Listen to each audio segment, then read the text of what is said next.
लोकशाहीचा बुलंद आवाज, रिपब्लिकन वार्ता, महाराष्ट्र. निफाडमध्ये भोंदूबाबाला 5 दिवसांची पोलीस कोठडी. महिलेच्या लैंगिक शोषणाचा आरोप.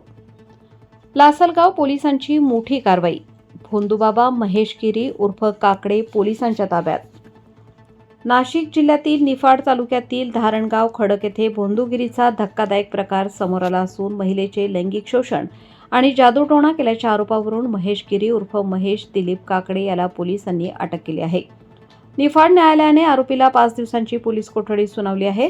धारणगाव खडक परिसरात राहणाऱ्या महेश काकडे याने श्रद्धेचा गैरफायदा घेऊन एका महिलेचे लैंगिक शोषण केल्याची तक्रार दाखल झाली होती. या तक्रारीनंतर लासलगाव पोलिसांनी तात्काळ कारवाई करत आरोपीला ताब्यात घेतले.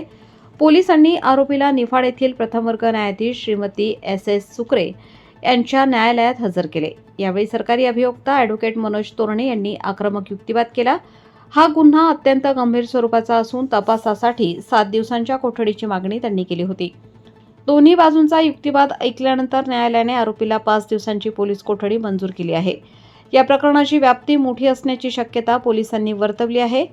या भोंदूबाबाने अशाच प्रकारे इतर कोणाची फसवणूक केली आहे का याचा शोध आता पोलीस घेत आहेत. या प्रकरणात येत्या काळात आणखी काही अधिक गुन्हे दाखल होण्याची शक्यता असून लासलगाव पोलीस अधिक तपास करत आहेत. रिपब्लिकन वार्ता महाराष्ट्र न्यूजसाठी विशेष प्रतिनिधी आनंद आभाडे, Nashik. Subscribe now and press the bell icon.